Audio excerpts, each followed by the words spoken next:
I have arrived. Hello. Hello, hello. Hello, hello. Who's there? Not me. Hi. Welcome to Tardis Wiki Roulette. I hope you're all doing wonderful, wonderful, wonderful today. Let me just turn the TV off really quickly. That's the one. And we will begin. Hi. You're also watching the 2015 Goosebumps movie. Oh, well, that's very valid. Hello, welcome to Tardis Wiki Roulette, the show where we spin the wheel and catch some feels, I believe. My camera's all wibbly. 1 second. There we go. That's where it should be. Hi. Hi. The iconic original angle. Am I okay? I'm alright. Girth and pottery. I hear that in pottery, girth is very important. So, yeah, I'll put those both on the wheel. Final girl. I will put final girl on the wheel as well. I saw someone put election on there as well. Is there an election going on today? I don't know anything about that. You bet $70 on Harris. I hope that you win. Hope that you win. I feel like a strange shape is starting to form on Alan. I think that might be pareidolia.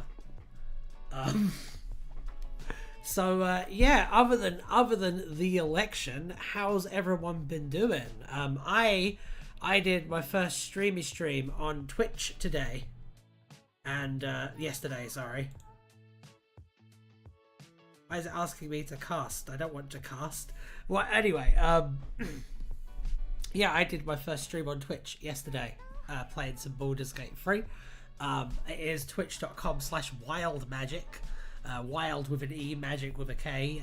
You should follow that, so that you can like hang out and stuff on there too. Good, you just eat your cheeseburger. That's great. Enjoy it. If she wins, will it be called a Harris Tide? And if she won a second term, would that be a Harris Tide Twain? I believe it would. Yes. Right, let's spin the wheel, shall we? Let's begin this show. Oh, you're a bit quiet there, Alan. Wild Magic. Yes, go follow Wild Magic on Twitch.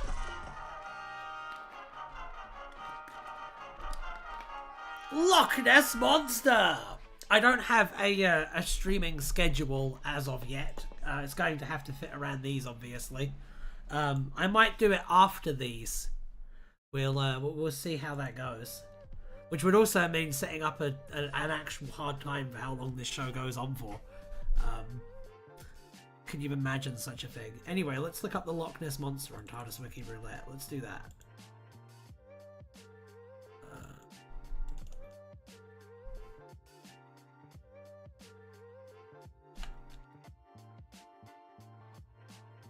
Let's not be like the 2016 election. I don't think it's going to be like the 2016 election.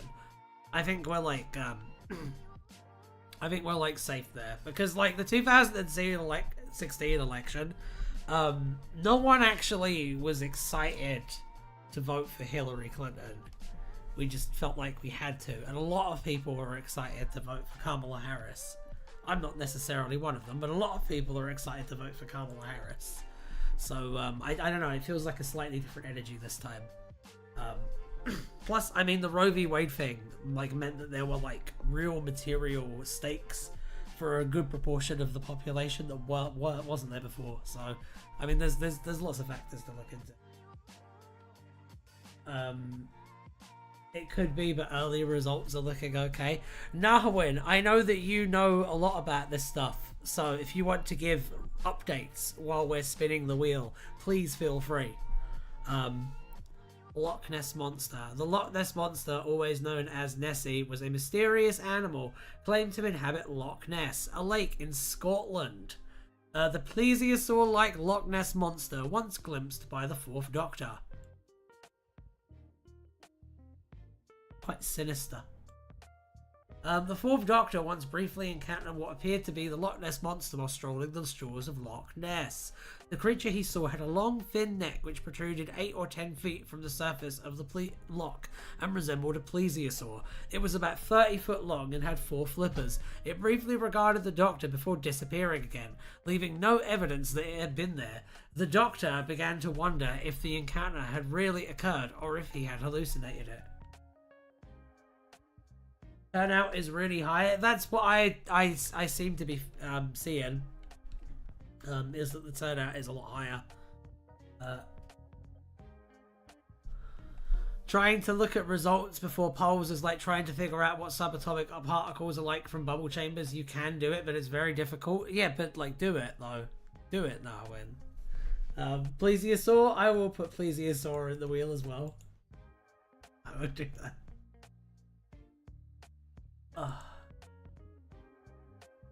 I feel like the anxiety is what's really crazy about it. Like not knowing is like it's killing me. I don't know. Why should all ghosts be Homo sapiens? I like the theory that the Loch Ness Monster is the ghost of a plesiosaur. I think that's a really fun theory. I enjoy that. The question is it an intelligent spirit or is it like a residual spirit? Like, is the ghost of the Loch Ness Monster like does it have some kind of awareness of its surroundings and what it's doing, or is it just like a tape that keeps playing over and over again and has like no understanding or consciousness of what it's doing? You know, for whatever amount of understanding and consciousness of what it's doing a plesiosaur would have, because I mean, very small heads, very big bodies, very tiny heads, so not sure any of them I'm going to be writing any thesis anytime soon, you know, being extinct and everything. I would like to think it's aware, yes, although the time echo kind of ghost would also fit the evidence. By the late 21st century, new mapping technologies had thoroughly demystified rumours of cryptids hiding around the globe. In response to this, a cryptozoologist joined Faction Paradox as Father Stendek and began repopulating history with cryptids. His favourite project was in Loch Ness, where he settled at least 5 species of dinosaur. Some of these have been specially designed from parts of other dinosaurs. I will say, because ghosts and ghouls and goblins and like paranormal shit, I love that stuff. It's a real interest of mine. And you reminded me of something with that, with what you were saying about like time echoes. One of my favorite pieces of like footage that I've seen, and it's also like a story that you hear sometimes as well, is in airports sometimes. You can see people walking through the airports and they're just like ill-defined, like kind of almost faceless figures. It's kind of like it kind of looks like an AI, like an early AI rendering of like a crowd of people walking past, because it's like the residual energy of all the people who've like walked through that hallway, and they don't create like a specific person. It's not the ghost of a specific person.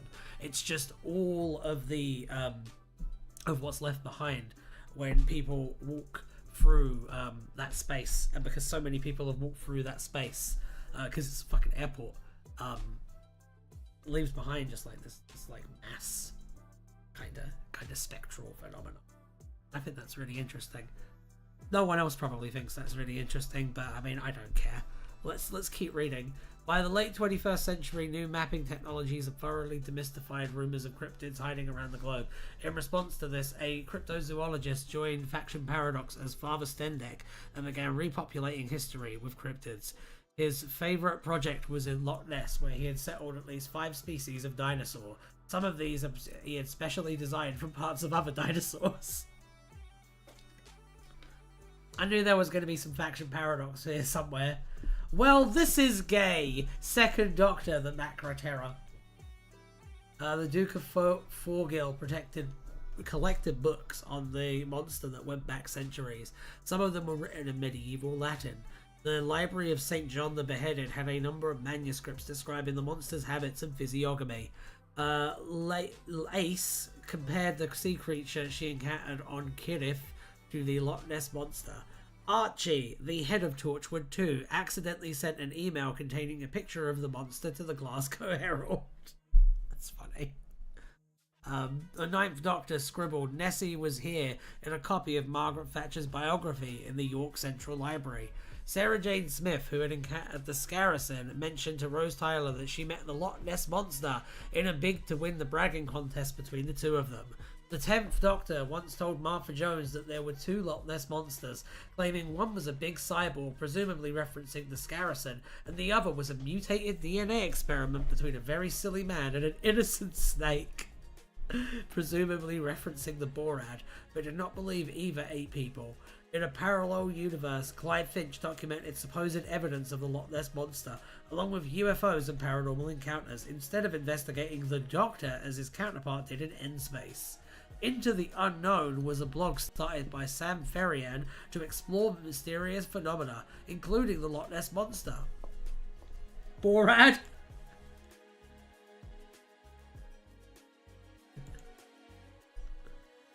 Alright, I will put Borad in there. Walking Dead. I will put that in there as well. There you go. The Loch Ness Monster could have appeared in Doctor Who and the Monsters of Ness, a pilot episode starring David Burton made by an independent company in the 1990s. However, this is widely considered a hoax. Huh. Couldn't remember what that was called, had to find it. What, the show Walking Dead? Let's look up Wheel of Names now. Alan's happy.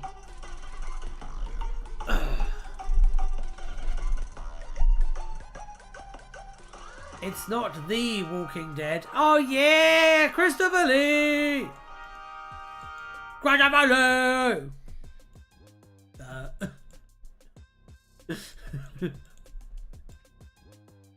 He's looking up right now. He's looking down right now. Sorry. Fuck! He's looking down right now and he's very fucking disappointed in me. He's just like...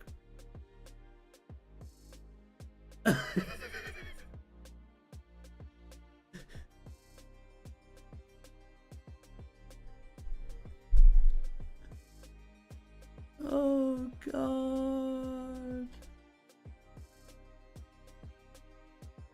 Right. While watching the first Doctor regenerate into his second incarnation, Ben Jackson wondered if he was going to crumble and fall apart, like Christopher Lee did in the Dracula films. Lee and Barbara Shelley appeared in the film The Gorgon.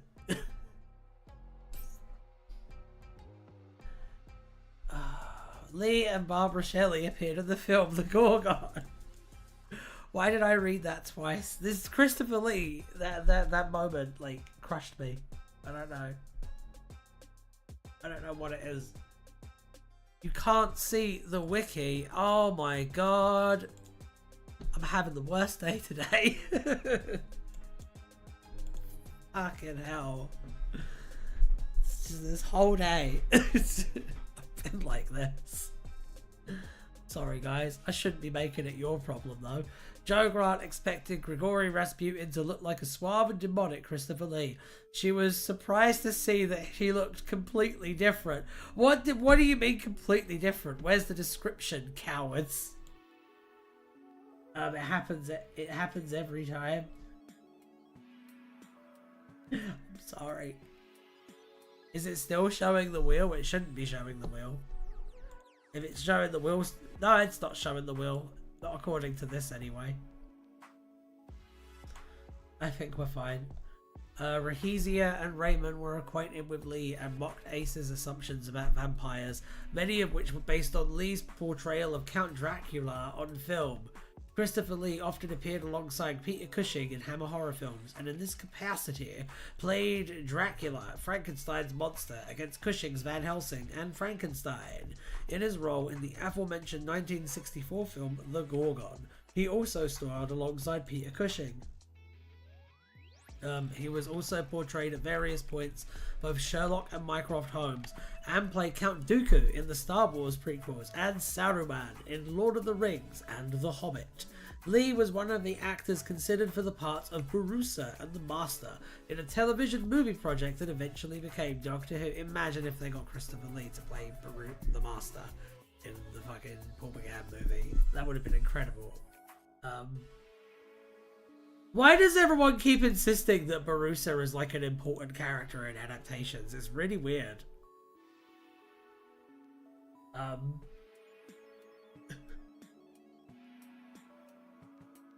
He plays Professor Meister. That's great. That's great. Love those. I love how old-timey villain names are just, I am Dr. McBadguy. Sorry, wait, no, I mean like the old-timey. I am Dr. McBadguy. Because, I mean, obviously he would be German. Professor Meister is a goodie. That's the weird thing. Oh, that is weird.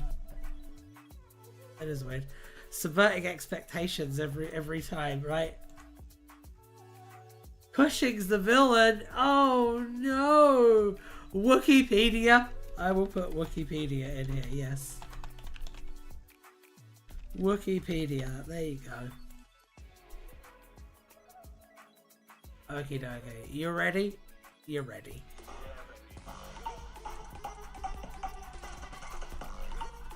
Yeah.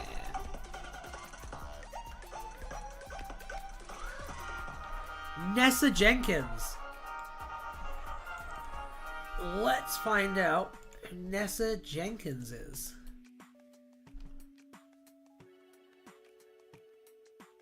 Hey. Nessa Jenkins was an individual depicted in a sticker in Wonder Central with the caption, "What's occurring?" Nessa is a character from Gavin and Stacey. Oh, okay. She is portrayed by Ruth Jones. Why are they advertising Gavin and Stacey on this Wonder Chase thing? Like, that's like an old show. It's from years ago. For added fun? Okay. The Gordon. You mean the Gorgon? I'm gonna say the Gordon from now on. The Gordon also has a small part for Patrick Troughton for added fun. It's always Wonder Chase. It's either Wonder Chase or it's the War in Heaven or it's Faction Paradox. Always the way. Okie dokie. Let's spin the wheel again. I think it's best that we spin the wheel again. I think that's what would be best for everyone, to be honest. And so does Alan.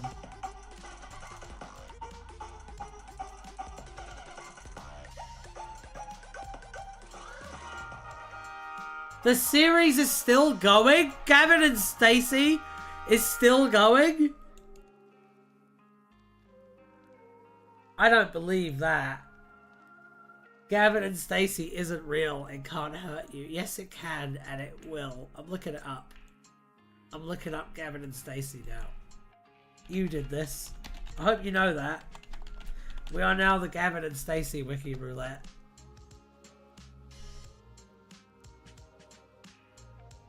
Okay.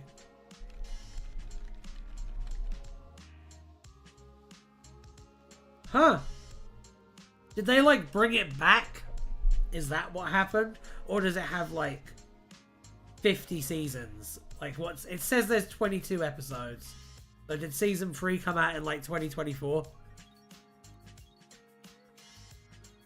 Unknown.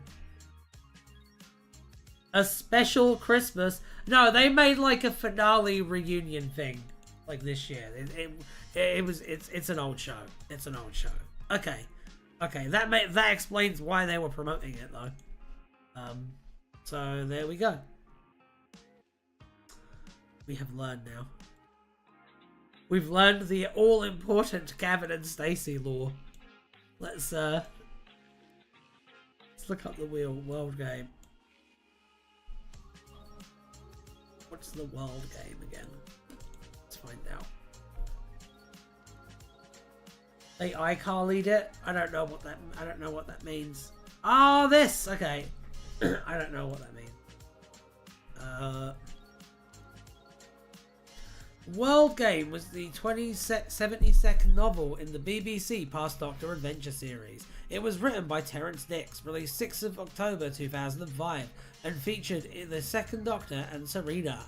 The novel features a psychic paper introduced in 2005 in Series 1 of Doctor Who. It was one of the few occurrences of the new series being referenced in a Past Doctor adventure. This narrative also explains how the Doctor obtained his psychic paper. The Doctor has been captured and put on trial by his own people, accused of their greatest crime, interfering with the affairs of other peoples and planets. He is sentenced to exile on Earth. That much is history. But now the truth can be told. The Doctor does not go straight into exile. First, the Time Lords have a task for him. From the trenches of the Great War to the terrors of the French Revolution, the Doctor finds himself on a mission he does not want, with a companion he does not like, his life threatened at every turn. Will the Doctor survive to serve this sentence, or will this adventure prove to be his Waterloo?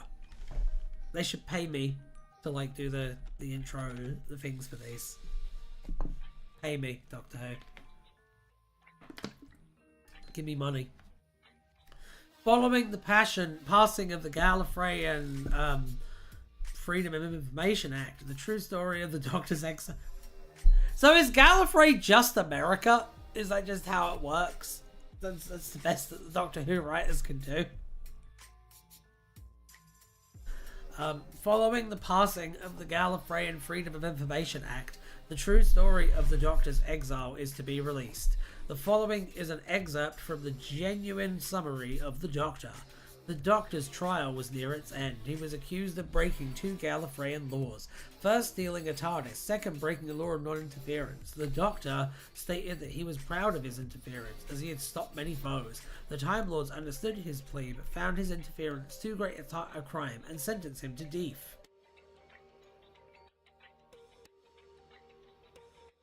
The UK has a I don't know. I don't think so. I think they're allowed to just keep secrets forever, right? That's what a lot of governments do. Being free with information is very much like this American thing. I don't know. Psychic information. That was rhetorical. They do. Why would you ask me if you knew the answer? You know I don't know the answer. You know I'm pig ignorant about fucking everything. Why do you expect me to have some kind of insight on this? I just spin wheels and read articles. Clearly I'm one step removed from a fucking idiot. The Doctor and Serena drink champagne in Paris. The Doctor eats numerous small chicken pies with garlic at Napoleon's palace. You had to look it up for a wiki page. Well, I mean, that still makes you smarter than me, because I didn't think to do that when I could have just done that. The story occurs for the Doctor directly before the television story, The Two Doctors. The Big Finish Early Adventures audio story, The Black Hole, provides an alternative placement for the Second Doctor's involvement in the story, which contradicts world games. Fuck. An alternate cover for this novel featuring a more youthful in appearance Troughton exists. The cover also lacks the soldiers and cannons in the background. The Doctor Who logo is missing from the spine of the novel. This story takes place in the season 6B timeline. English Polystyle Publications Limited. I will put that in. My brain feels like it's melting today for some reason. I'm not sure what it is.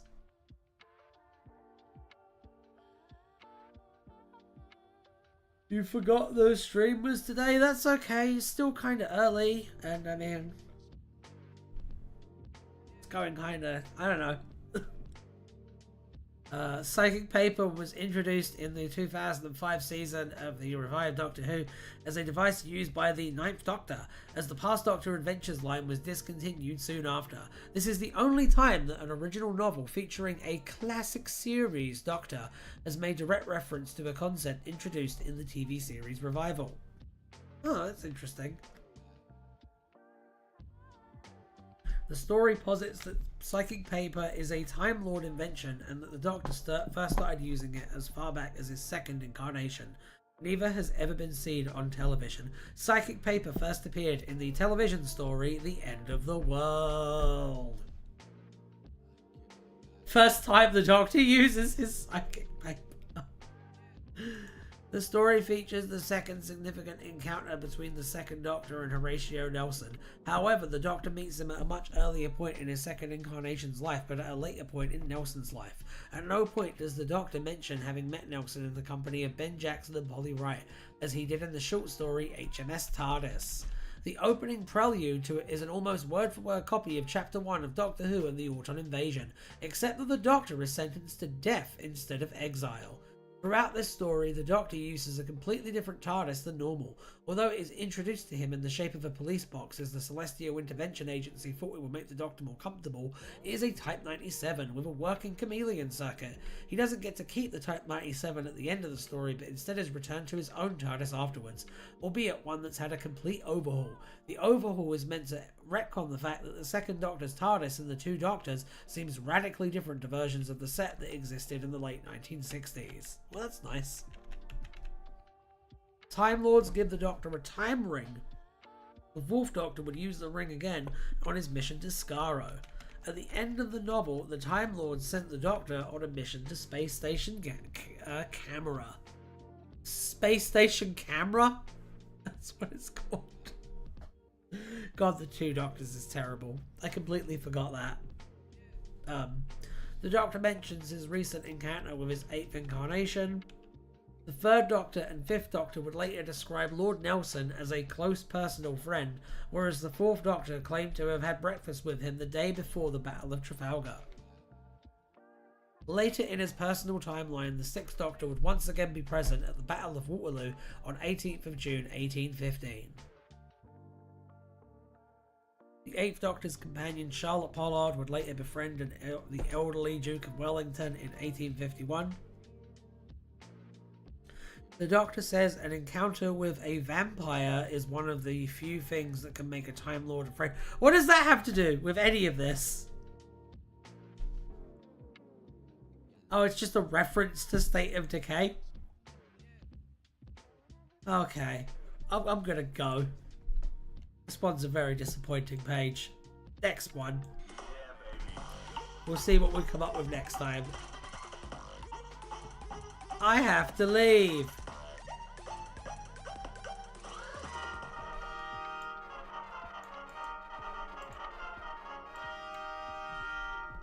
Wile E. Coyote it is. Let's take a look.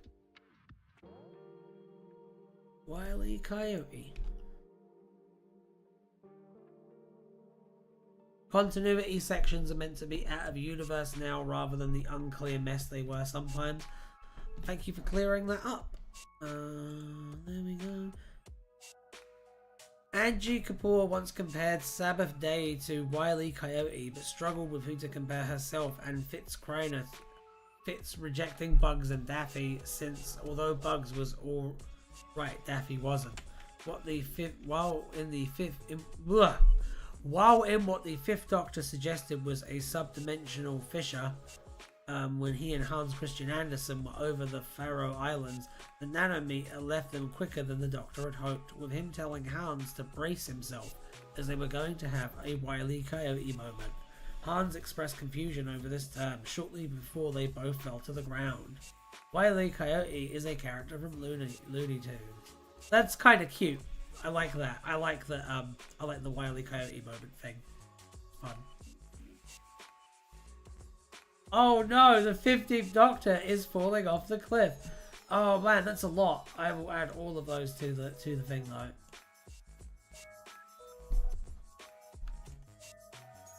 Yes. Here we go.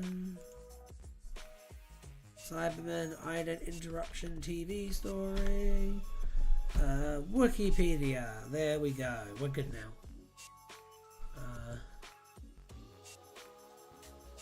Why is there an empty one there? Just get to that real quick. We have 170 entries on the wheel today. I need some caffeine.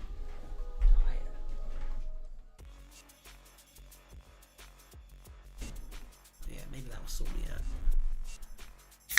I don't know, maybe it's the election and just have this feeling of like doom over me. Like, but I don't know. I don't think that I would say the wheel was starved for suggestions, personally. And how the hell that Scream is Doctor Who but canon now? I know. And the second batch too. There's a second batch?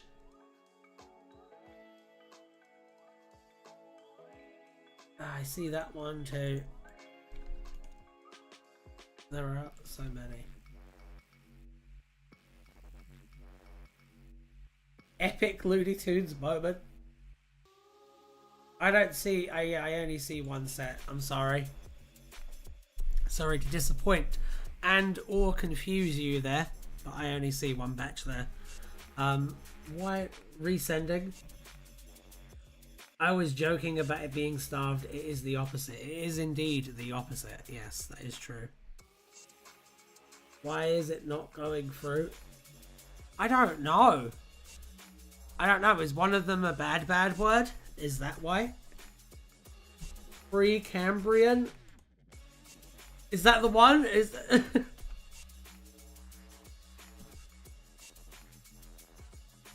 14th Doctor's Sonic Screwdriver?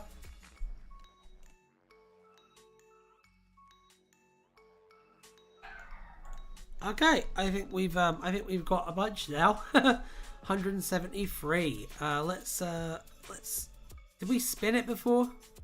We did. Let's spin it again. I think that spinning it again is the way to go.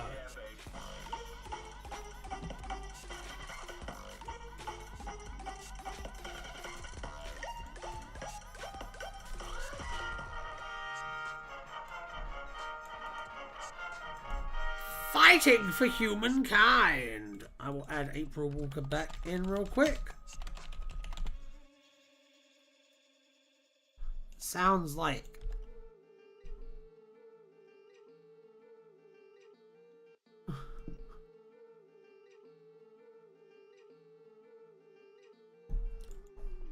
please don't let the number one trigger a filter. Good, it didn't. Good. I want to go to the article real quick. So I have a thought on this before we even got on it. If this sounds like when we end up integrating with aliens and like just having a world where aliens and humans like interact and stuff, and it's just like a normal thing, this looks like what far right literature would look like in that time period. Like, this is what Nazi shit will look like when we have like a species, like a cohabitation with aliens and shit. This is what it's going to resemble. The fucking wings and like the fucking globe. Really interesting. And the black, white and red color scheme as well. Be a good story that we could never do now, unfortunately. But I don't know, I think it's interesting. It's interesting they went down that choice. I've talked before, I think, about how like Doctor Who is a little bit like exo-nationalist. Sarah Jane Smith's manifesto. Feels like the books your grandfather would read. I know, right? Fighting for Humankind was a book written by Sarah Jane Smith about the operations of UNIT following the end of her involvement with them and the Doctor. The book, which was published in late 1982, was quickly censored in much of Europe, but remained available in the United States of America from which it was often imported back to Europe, much like another banned bestseller, Peter Wright's Spycatcher. Once again, America is better than the UK. Just more evidence of that. Later in life, Sarah Jane kept a copy of the book in her attic at 13 Bannerman Road when she gave Maria Jackson the Veron puzzle books. She took the book out of the cupboard. It does feel a bit Dad's Army, because, like, I think what's interesting there is that I'm pretty sure that this here, you know how it's, like, not banned? You know how it's, like, not banned in the US, but it's banned in Europe?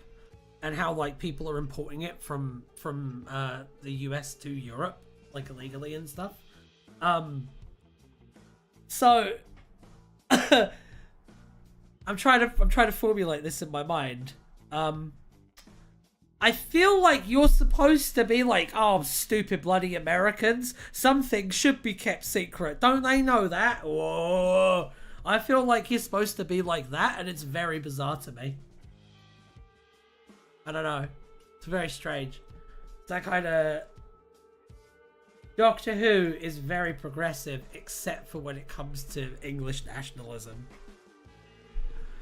I don't know. And it's not even very progressive, to be honest.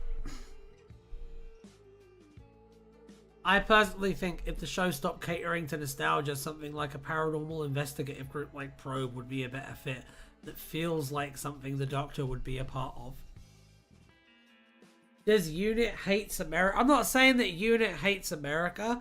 I'm saying that that this idea of it being banned in the UK, what I'm saying is that there's a certain type of like British imperialist apologia that would lead someone to think that the kind of things that the Doctor and stuff get up to should be kept secret from the public by the government because they know what's best for us and we're not ready. It's kind of like that's what I'm talking about, is keying into that that kind of I don't want to say submissive mindset, but it kind of it is what it is. It's, you know, just interests me. I don't know. Reload, maybe. I know. I'll go back to the wheel now. That thought just occurred to me. It's very strange. Spin the wheel. Yeah, baby. There you go. I did the thing.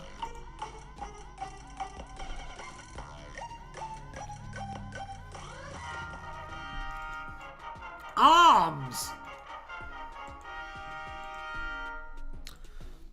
Let's look up arms on Tardis Wiki Roulette.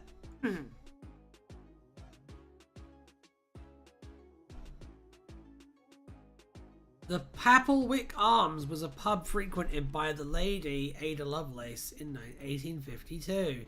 It is located in Nottinghamshire, near Newstead Abbey, where the Countess took up residence during daytime. She would escape at night in order to engage in gambling there, together with a regular group of participants. Lovelace habitually sat in her usual chair and played cards with such folk as Harry, Ted, George, and Charlie. Ted? I will put Ted in the wheel, yes. Quite happy to do that. On the night following his arrival at Newstead Abbey, the Fourth Doctor deduced that the Papelwick Arms was the likely venue for Lovelace's secretive late-night activities. He arrived soon after she did, and joined her group as the sixth player in their game of five-card cribbage. The Doctor partnered up with Lovelace against two other pairs of players. Harry dealt... Fancy Doctor Who. Hello, welcome to Fancy Wiki Roulette, where we spin the fancy wheel and catch the fanciest of feels. The Doctor questioned if gambling for farflings in a village pub was as noble a pursuit for Lovelace as her unparalleled advancements in sense. There was Though no pub is known to have existed by this name, the Papelwick Arms corresponds to the real-world village of Papelwick, which is indeed located in Nottinghamshire. The fictional pub's real-world equivalent is called the Griffin's Head, which dates back over a century before the story's setting, and which continues to operate into the present day. Quite interesting. No, it isn't. I'm quite disappointed. And whoever has suggested that, I'm disappointed in you as well. Where am I? Who knows?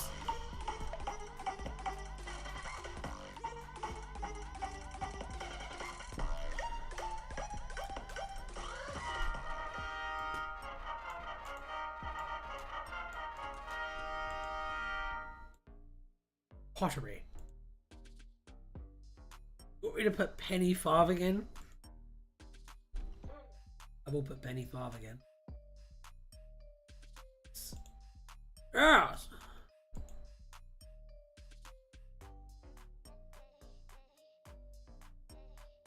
The suggester presumably wanted the page arm. Pottery was a type of object. In China, 22-1 BC, a pottery painter painted vases which would later be regarded as Qin dynasty artifacts. Yowza was painted in period Chinese on the base of one of his vases at the 11th Doctor's request.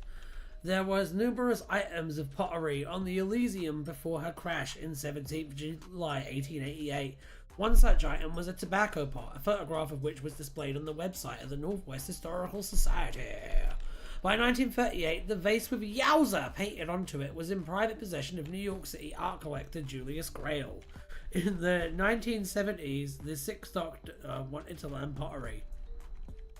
In the 2010s, after David Christophe obtained some of the salvage rights to the Elysium and managed to enter the ship after a few unsuccessful dives, he recorded some pottery. He then loaned his pottery and some other artifacts to a touring exhibition. In the 21st century, Louise Jameson was in possession of a TARDIS teapot from which her home assistant V14 poured her a cup of tea. Within a parallel universe where Doctor Who seemingly only existed as a fictional television series, TARDIS teapots were a type of merchandise, one of which was within Ali's home. Okay, let's spin the wheel. Yeah, baby. Yeah!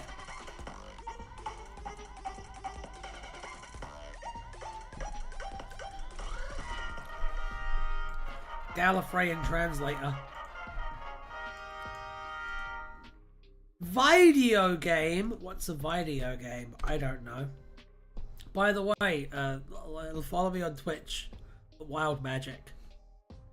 Gallifreyan Translator was a video game released on the Doctor Who website. It translated to Circular Gallifreyan. It was released on 17th of October 2024. This was the second official English to Gallifreyan translator guide after Gallifreyan Alphabet. Uncover the secret language of the Time Lords with the official translator tool. The preset text to be translated is "The sharpness of the tongue defeats the sharpness of the warrior." Text defeated in promotional images translates to "If you can read this, you're a Time Lord. Hello, my name is, and let's be friends." There we go. This version of Gallifreyan was the popular unofficial alphabet made by Lauren Sherman. The translator swapped some of the Sherman vowel symbols. The translator's O is the Sherman E, its E is the Sherman A, and its A is the Sherman O. Otherwise, all letters resemble the Sherman guide. Gallifreyan translator came off the back of the previous post by the official accounts containing Gallifreyan symbols, meaning respectively, "Hello, can you hear me?" and "Keep your eyes peeled." You can't see the wiki again? Oh no! What an old man moment.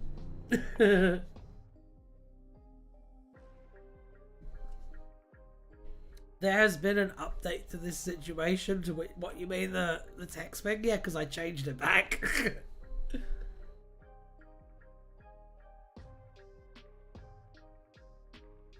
There has been an update to this situation. The new episode of The New Norm just released. Oh my god. Let's find it and stream it on YouTube.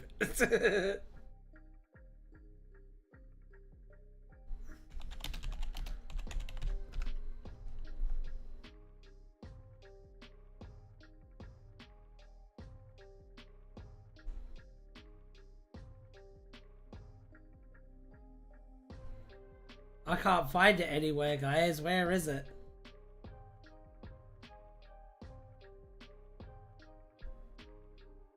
I guess it wasn't. The new norm is not the same as the old norm. I know. I know that is true. I do think it's funny that I type it and like...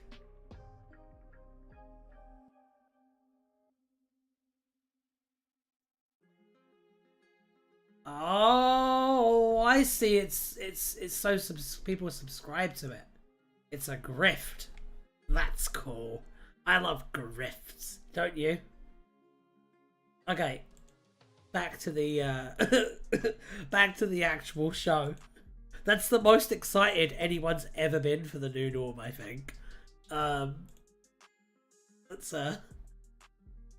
spin the wheel. Oh, hold on, we have pictures. Let's have a look at some pictures. The quote, "The sharpness of the tongue defeats the sharpness of the warrior," is a Rwandan proverb. It was featured on the 15th Doctor's sonic screwdriver beginning in the church on Ruby Road and was first translated in Pro's sonic screwdriver. Not as good as the intermediate norm. That is true. That is true. I like the ancient norm. It's my favorite norm. Like the pre-language norm, the one where norms just used to like bash each other's heads in with rocks for like mammoths. Shit, so they could fuck the mammoths. That's what happened in the Stone Age, right? Anyway, this is pretty cool. This is pretty cool. It sucks that they just took the fan one with like, and then made enough changes for it to be like legally distinct. Given that they were the ones who like held the license and stuff. Kind of feel like they should have just bought it off the fan, to be honest. The Raven, but that's just me. I know I'm a bit of a radical when it comes to that stuff. Let's look at the chat. Let's look at wheel at names. You think we should spin the wheel again? I think we should spin the wheel again. Yeah, the update is that seemingly the BBC is now working with the fans who made it to credit them and fix them. Yeah, because people got pissed at them. Rightly so. I just think it's fucked. I don't know. Let's spin the wheel.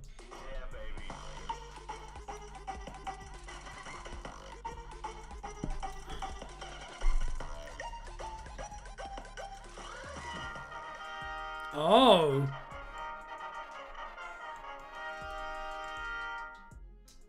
Well, okay then. I guess we're doing a random page. Oh,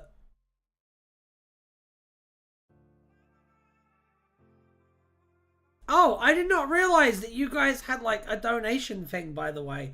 Yes, please donate to the Tardis Wiki right now. Help them fulfill their monthly $60 funding goal. Help keep the wiki up and ad-free. Shout out to the Tardis Wiki people who do wonderful, wonderful work on the wiki. Yeah, give them money. Anyway, let's spin the wheel. Wait, we did spin the wheel. Where did it land on again? It landed on random page. About the translator situation. Oh, cool. Random page. Alright, we got one. We got one. Here we go. Helena was the child of Croesus. She told her father that the historians said the great leader was destroyed, and she believed the gods had deserted them. After saying this, she had an epileptic fit and was rewritten to become guardian of the Hierophants and sought out Bernie Summerfield. What a random collection of fucking words to put in that order. My god. I will look up this one. I will look up special random page, because I know you guys have something special cooked up for it. I think we should probably find out what it is. Happy medium. As Gwyneth acted as a medium between humans and the Gelth, the Ninth Doctor commented that he loved a happy medium, much to the amusement of Rose Tyler. There you go. Right, let's go over here and let's spin this wheel.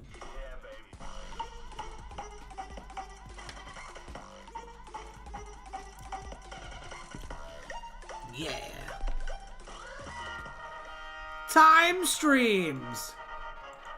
I scream, you scream, we all scream for time streams. Couldn't help myself. Right, let's take a look at time streams. Shall we?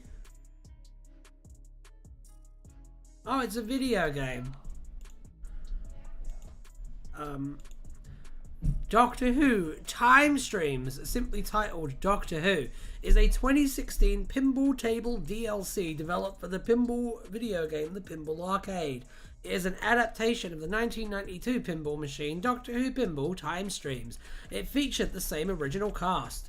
Time is running out, literally.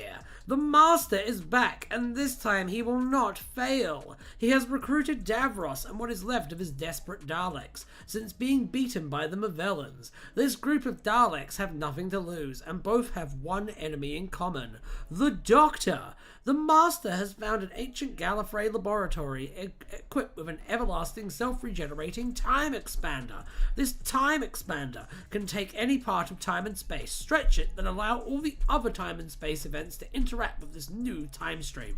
This machine requires two operators to work together. Changing time and space is serious business. Of course, this has never stopped the Master or even Davros.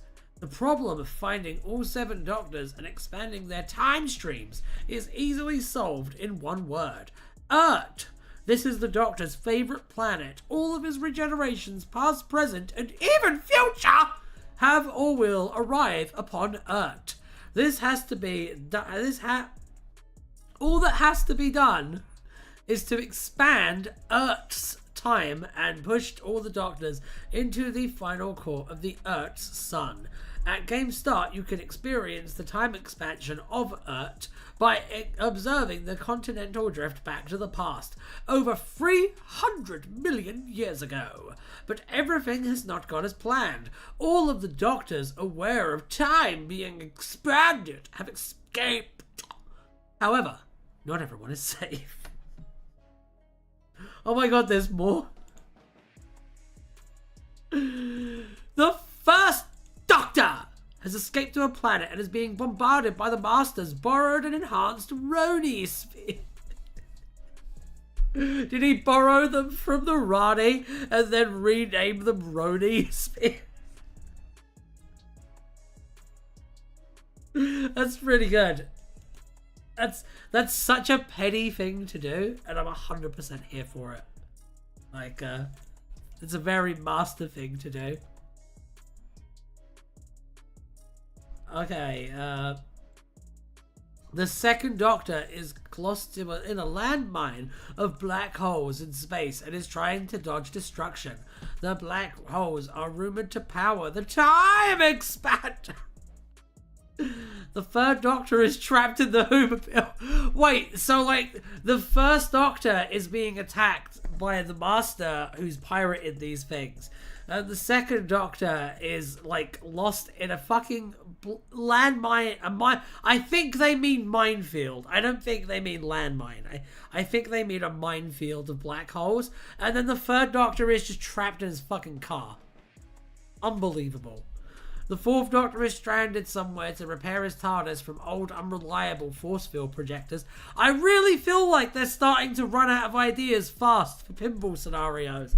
Because we went from these two to being trapped in his car to being trapped in his thing that serves the purpose of a car. The sixth Doctor is jettisoned to Matt and his Daleks? Alright, yeah, okay.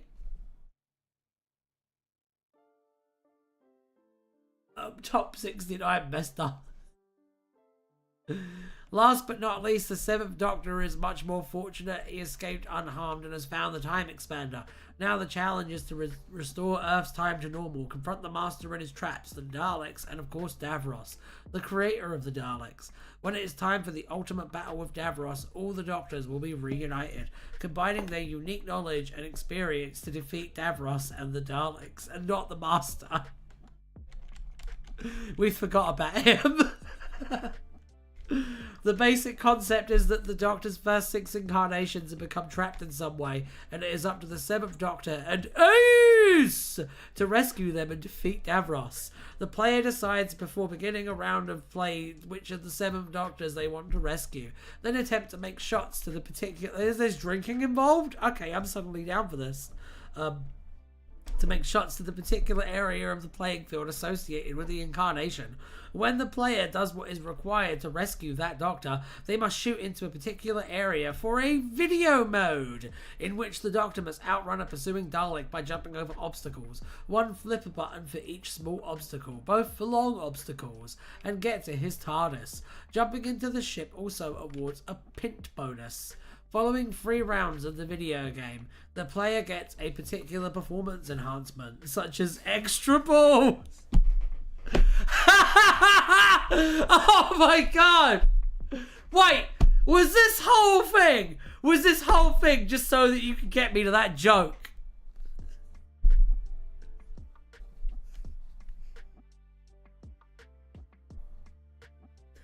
Iconic moment here on TardisWiki Roulette.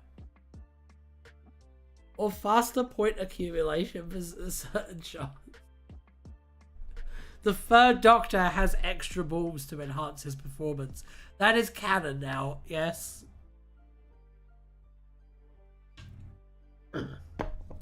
Time Streams does indeed sound a lot better than Wonder Chase.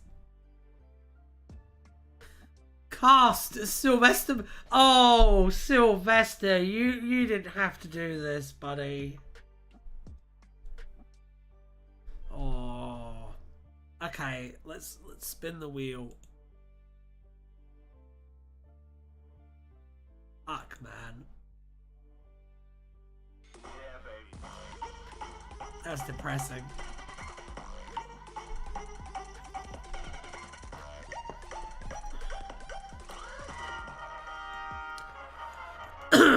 Galaxy 4.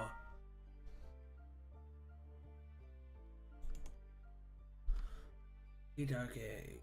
Who played the Master? Unknown. Hang on. Prove that I'm not talking shit here. There you go. There's the cast. 7th Doctor, Sylvester McCoy, Davros, Terry Malloy, once again. I mean, mate, you didn't have to. The Daleks, Brian Miller, and the Master, unknown. So, you know, they really pulled out all the stops as far as casting is concerned.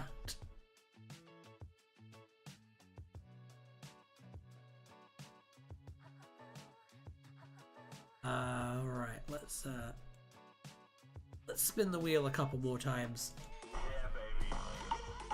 Why don't we do that?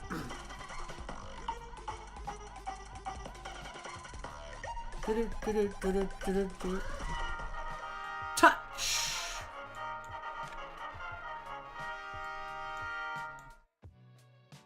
You didn't do Galaxy 4? I'm sorry. I will do Galaxy 4. I forgot.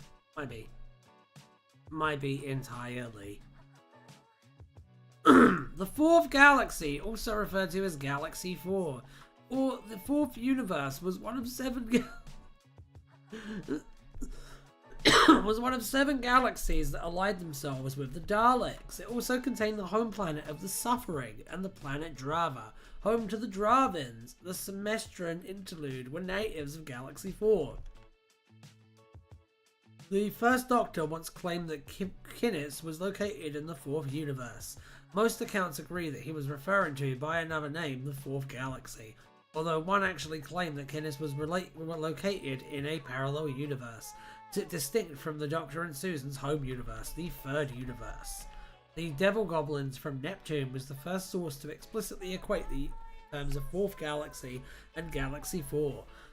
Though through placing Kinnis, said in the novelization of the Edge of Destruction to be in the Fourth Galaxy in Galaxy 4. In the TV version of the Edge of Destruction, the Fourth Doctor refers to the location of Kinnis as the Fourth Universe, although this was evidently a case of David Whittaker using the antiquated scientific terminology which dubbed galaxies island universes. I didn't know that, that's interesting. Some later stories have interpreted the remark to genuinely refer to a different dimension than N-space, most notably Audio Kinnis. That was actually pretty interesting. I've got to say, kind of like that one. That was a good one. Okie dokie. Let's look up touch.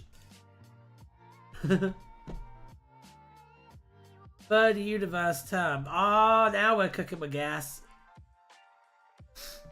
Wanderers of the Fourth Dimension, the First Doctor. That's not the same thing as the Fourth Universe, though.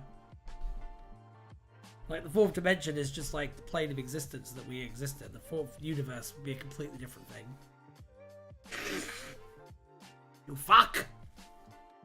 Alright. According to the Second Doctor, touch was one of the 5 senses of human beings. The 10th Doctor observed that as Kala mutants were sealed inside their casings, the Daleks could not touch. However, this was not strictly true, as Daleks could open their casings. Actually! During the last Great Time War, the Daleks evolved so that they could use the background radiation of time travelers as a power supply. Out of sympathy, Rose Tyler placed her hand on the battered casing of the Metaltron, which resulted in the Dalek being revitalized. Oh god. Get the joke yet? No. I do notice that these are all Dalek things.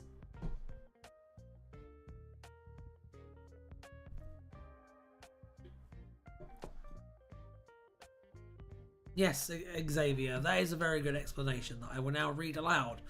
The Fourth Dimension line is clearly just one saying her and Susan are exiled to time travel, like someone may only travel roads and stuff, nomadically, yeah. Yeah. The Absorbaloff absorbed his victims by touching them while disguised as Victor Kennedy. He warned people against touching him, claiming to suffer from eczema. While in the process of being absorbed, Ursula warned Elton Pope not to touch her. Mother Doomfinger of the Carrionites demonstrated the ability to kill with a touch of the heart, placing her finger on the chests of her victims. It's touching yourself? What? I don't get the joke. Sorry. Normally I love a good masturbation joke, but this one's gone right over my head. Let's spin the wheel again. Yeah, baby.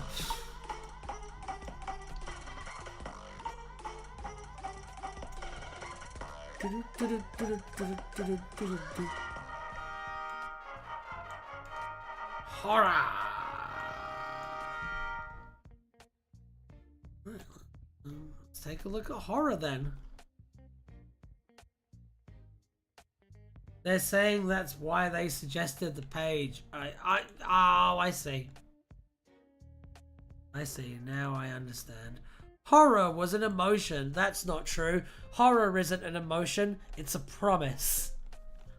On Wengrol, the site of the mutated Yend constantly shapeshifting filled the First Doctor with horror. On an unnamed planet, Margaz said that she would imagine the fear and horror the Rills would experience just before their deaths. The Fifth Doctor noted that any mention of the Dark Days filled the Castellan with horror. At Via Diodati in 1816, Mary Shelley hoped to hear a story that would awaken thrilling horror. Horror also referred to things which caused horror. Susan Foreman had seen horror before on screens and behind glass, but had never encountered creatures like the foxes she saw on Ewa before. On Skaro, Ganatus stated that there was horror in the Lake of Mutations. In Mexico, Susan described the Aztec civilization as beauty and horror developing hand in hand. Edward Waterfield said that the Daleks had forced him into the horror Horror of time travel. On Dalkis, Daltian students were brought to the Island of Death to show them the horror of radiation. In Vorg's miniscope, Joe Grant referred to the Drastic as horrors. Richard Dunbar referred to a crinoid as a horror. On Earth, in the distant past, Megron described the planet as being racked and torn by the horror of its volcanoes. George Lightfoot wondered what unspeakable horror lay behind Magnus Greel's mask. The Fourth Doctor referred to the Fendal as a mythological horror. The Seventh Doctor referred to the evil Ace had sensed in Gabriel Chase in 1983 as a horror. Is this just going to be a list of these? Because this horror was also a genre. Yeah, I'm not reading all of those. Horror was also a genre of fiction. On 21st century, Rebecca Cox read weird European horror novels, while Calvin Palmer and his friends played horror computer games. Edith Randall believed that B. Nelson Stanley's talk about encounters with aliens and monsters were just distorted memories of old horror movies. Alien was the title of a horror movie, which the Doctor found really offensive. Horror movies did not exist on Traken. When Tegan Yavanka explained the genre to Nisset, she was repelled, as such glorification of alien evil and violence was alien to the Trakenites. And you know what? That's why the Master was able to walk all over the Trakenites. Because they were pussies. Let's spin the wheel one last time today. One last time. Yeah, baby.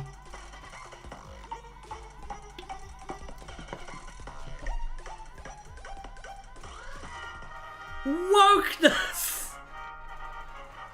I mean, it is election day, right? Let's take a look at the most important issue. Let's take a look. Take a look at wokeness.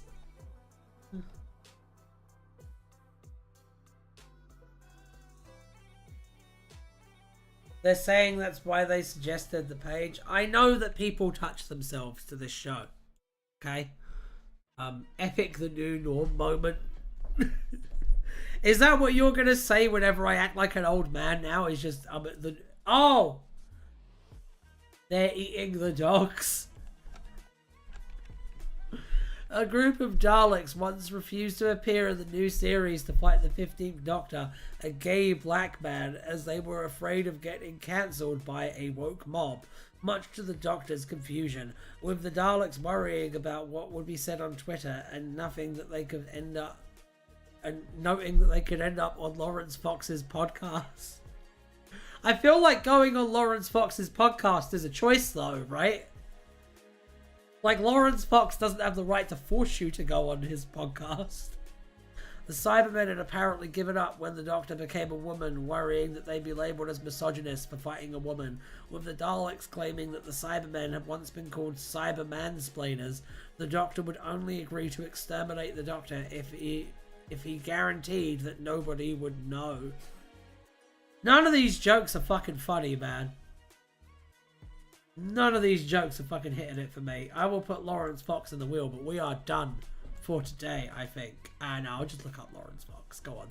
Lawrence Fox had a podcast which a group of human Daleks were afraid of appearing on if they thought the Doctor a gay black man.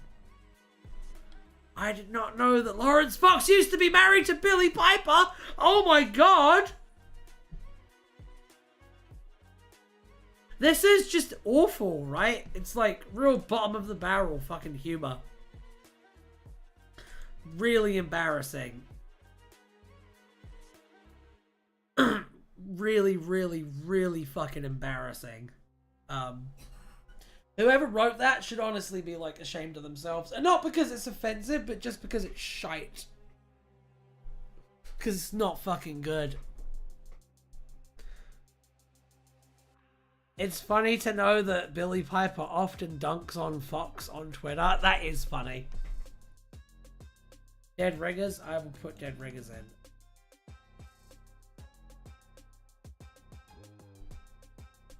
There we go. We will spin the wheel one more time because I love you wonderful people. Alright.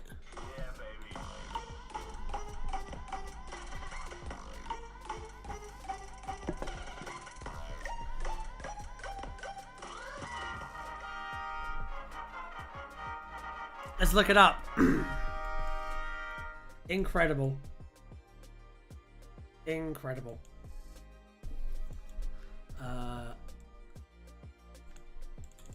Length.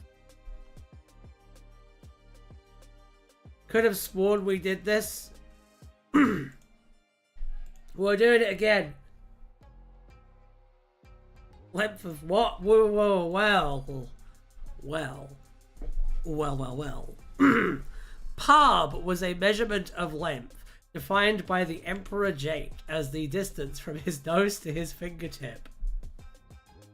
Tireless Steele's penis was longer than Norton Folgate's. The knot things looked like the 14th Doctor and Donna Noble, but with extra long arms. Ruby Sunday once noted that although the Doctor may have looked young, he'd actually been around for a long time. She later considered that living so long came at a cost, though she sometimes thought that everything and everyone he's lost, including his home planet, best friends, and his family, and that made her do a sad. Maybe next time we'll do Girth. Yes. Which is also very important.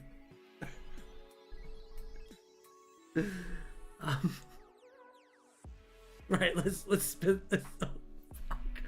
I'm gonna go now. This has been Tardis Wiki Roulette.